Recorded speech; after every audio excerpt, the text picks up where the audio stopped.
Hoy te vengo a contar mi historia. Es algo que me pasó con mis hermanos y primos hace como 20 años, pero créeme que todos recordamos aquel suceso y siempre que nos reunimos es tema de conversación. Ahí les va. Vivíamos en una casa muy grande. Mi padrastro, que fue toda la vida como mi papá, compró un terreno muy amplio y empezó a construir una casa soñada. Primero empezó solo con 2 piezas, pero luego llegamos a tener 5 cuartos, 2 salas, cocina, comedor, un patio gigante y un frente enorme. Como la casa era muy grande, mis primos y los vecinitos siempre iban a visitarnos y querían siempre estar con nosotros. Bueno, pues un día estábamos jugando muy tranquilos, cuando de repente a mi hermano menor se le ocurre jugar Sara Sara. Es un juego con 2 monedas y se le hacen preguntas. Si caen 2 caras iguales es un sí, pero si caen desiguales es un no. Y para entrar y salir del juego había que preguntarle a Sara, quien dicen que es hija de... ¿tú sabes quién? El innombrable. Cabe mencionar que mi hermano tenía 8 años, mi hermana 12 y yo 10. Mis primos eran de las mismas edades y teníamos un hermano más pequeño de meses, pero él estaba con mi mamá. El hecho está en que mis hermanos empezaron a hacerle muchas preguntas a Sara, pero yo empecé a sentir miedo, así que le pregunté si podía retirarme del juego y Sara dijo que sí. Aún así me quedé ahí viendo a los demás jugar y no sé cómo se le ocurrió a mi hermano preguntarle a Sara si ella quería meterse en el cuerpo de uno de los presentes.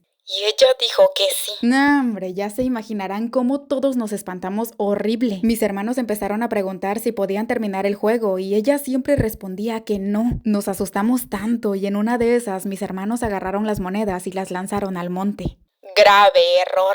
Empezaba a oscurecer y estábamos todos asustados, pero entre nosotros tratamos de calmarnos. Los vecinitos se fueron a sus casas. Después llegó la hora de dormir y ya estábamos todos en el cuarto, pero de repente escuchamos caer una piedra en el techo. Como la casa era muy grande, mi mamá acostumbraba a decirle a los vecinos que si nos hablaban y no salía nadie al portón, que lanzaran una piedrita en el techo para saber que alguien hablaba afuera y así nosotros salir. Así que al escuchar aquello en el techo fuimos a ver quién había llegado. ¿Pero qué creen?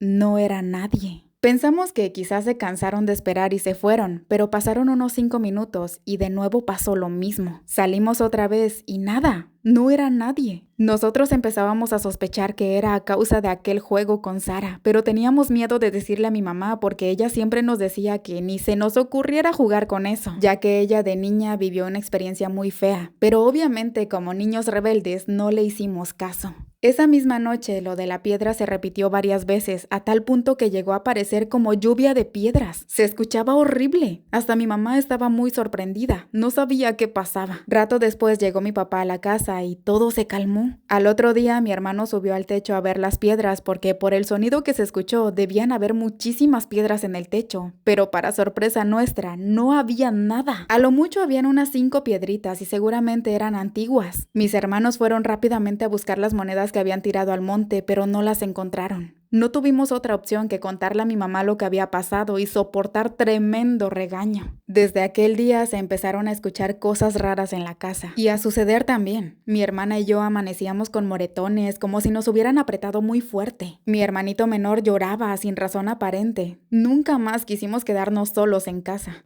Así pasó un tiempo hasta que un día una vecina le dijo a mi mamá que la casa se sentía pesada, que debíamos hacer una limpieza espiritual. Nos enseñó cómo hacerla y la verdad, después de eso todo mejoró. Dejamos de experimentar cosas extrañas. Sin embargo, mi papá perdió su trabajo. Padecimos un tiempo hasta que mis padres decidieron vender la casa y nos fuimos a vivir a otra ciudad. Las personas que la compraron vivieron ahí aproximadamente 5 años y luego se fueron. Supongo que también los asustaron y la casa actualmente está abandonada. Ahora que soy madre, siempre le cuento esta historia a mis hijos para evitar que ellos también jueguen con esas cosas. Y ahora que se las comparto a todos ustedes, les aconsejo lo mismo. Nunca, pero nunca invoquen ese tipo de espíritus.